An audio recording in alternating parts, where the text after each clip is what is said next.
Em 1897, nas docas sombrias do porto de Varna, na Bulgária, o navio mercante Demeter se preparava para uma jornada que entraria para a história. Com seu casco robusto e velas prontas para o vento, o destino era Whitby, na Inglaterra. Mas a carga a bordo era tudo menos comum. Dezenas de caixotes de madeira, longos e pesados, recheados com terra da Transilvânia. Para a tripulação, 10 homens experientes, rudes e acostumados com as agruras do mar.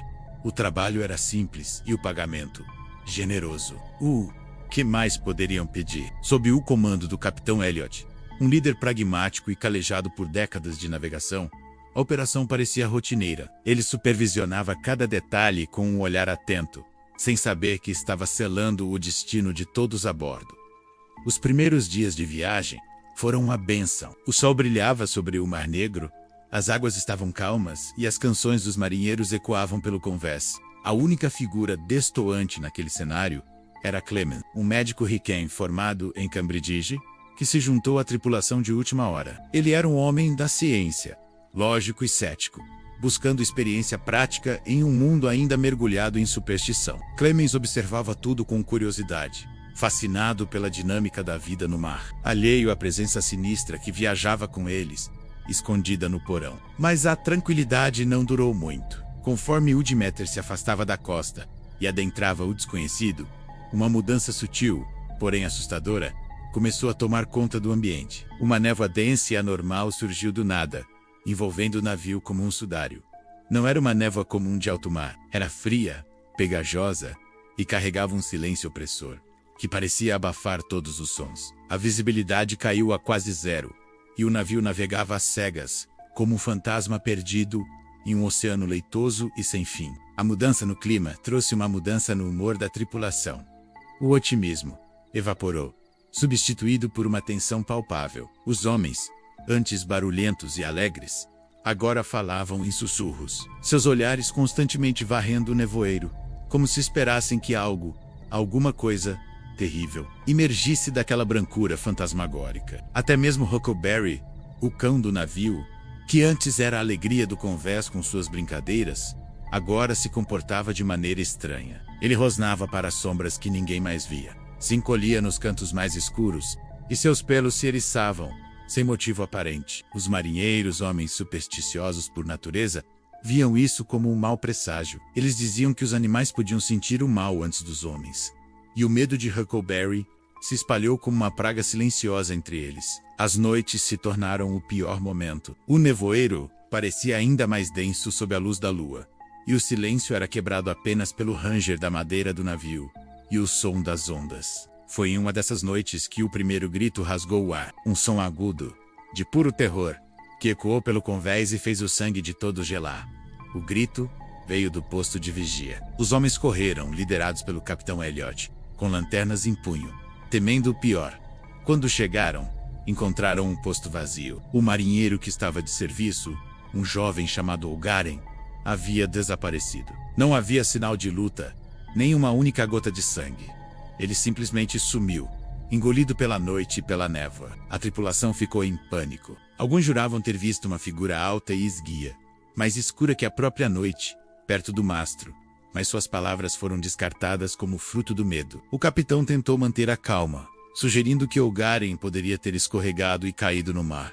Uma tragédia comum.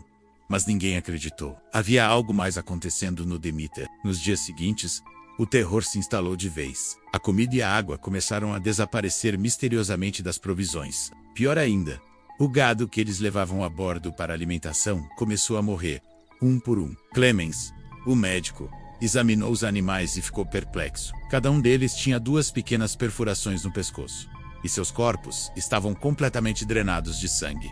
Ele não tinha uma explicação científica para aquilo. A tripulação, no entanto, tinha suas próprias teorias. Eles falavam em voz baixa sobre Strigoi, os mortos-vivos das lendas do leste europeu, criaturas que se alimentam do sangue dos vivos. As histórias que antes eram contadas para passar o tempo agora pareciam terrivelmente reais. O medo se transformou em paranoia. Os marinheiros começaram a se acusar, desconfiando uns dos outros. A harmonia da tripulação se desfez, substituída por um clima de suspeita e hostilidade. Cada rangido do navio, cada sombra dancante, era motivo para um sobressalto. As noites eram um tormento de vigília, com os homens se agrupando, armados com facas e machados, esperando pelo próximo ataque. E o ataque veio mesmo grito. Desta vez, vindo do beliche. 2 outros marinheiros desapareceram de suas camas, sem deixar rastros. A única coisa que restou foram lençóis revirados e a mesma sensação de pavor no ar. Agora, não havia mais dúvidas. Eles não estavam sozinhos. Uma criatura, uma força maligna, estava caçando-os, um por um, no isolamento do oceano. O capitão Elliot, desesperado para restaurar a ordem, decidiu que a fonte do mal deveria estar na carga. Ele ordenou que os homens abrissem um dos caixotes de madeira no porão. Com ferramentas em mãos, eles desceram para a escuridão úmida. O medo, fazendo seus corações baterem descontroladamente. Ao abrirem a primeira caixa, a visão confirmou seus piores pesadelos. Lá dentro, não havia tesouros ou mercadorias, apenas terra escura e úmida. E no meio da terra, estava a criatura, uma figura pálida, com feições aristocráticas e olhos que brilhavam com uma malícia antiga. Era o vampiro Salamiel. Ele parecia estar dormindo, mas sua presença era avassaladora. Ao ser exposto, a criatura despertou. Com uma velocidade sobrenatural, ela se ergueu. Seus olhos vermelhos fixos nos marinheiros aterrorizados. O pânico foi total. Os homens correram, gritando, tentando escapar daquela visão infernal. O vampiro os perseguiu pelas entranhas do navio, sua risada ecoando pelos corredores escuros.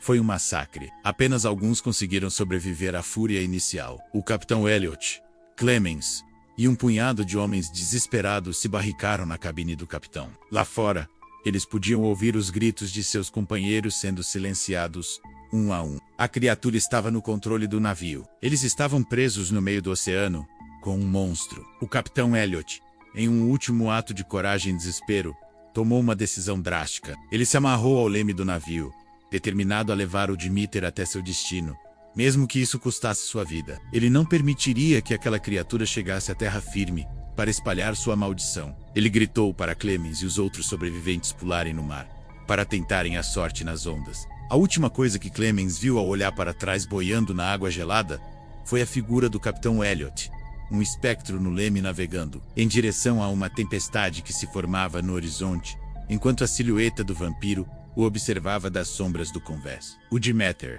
agora um navio fantasma tripulado por um herói condenado e um monstro sedento de sangue, navegou diretamente para o coração da tempestade. Dias depois, os destroços do navio chegaram à costa de Whitby, na Inglaterra. Não havia sinal de tripulação viva ou morta, apenas o diário do capitão, encontrado entre os destroços, contando a história aterrorizante da última viagem do Demeter. E, em terra firme, uma grande criatura parecida com um cão foi vista saltando do navio naufragado e desaparecendo na escuridão, pronta para iniciar um novo reinado de terror em uma nova terra. A lenda do Demeter se tornou um aviso, uma história contada em voz baixa por marinheiros sobre os perigos que se escondem não apenas nas profundezas do oceano, mas também nas sombras que viajam conosco. Se você gostou dessa história de terror marítimo, não se esqueça de deixar seu like, se inscrever no canal e ativar as notificações para não perder nenhuma das nossas jornadas ao desconhecido. Obrigado por assistir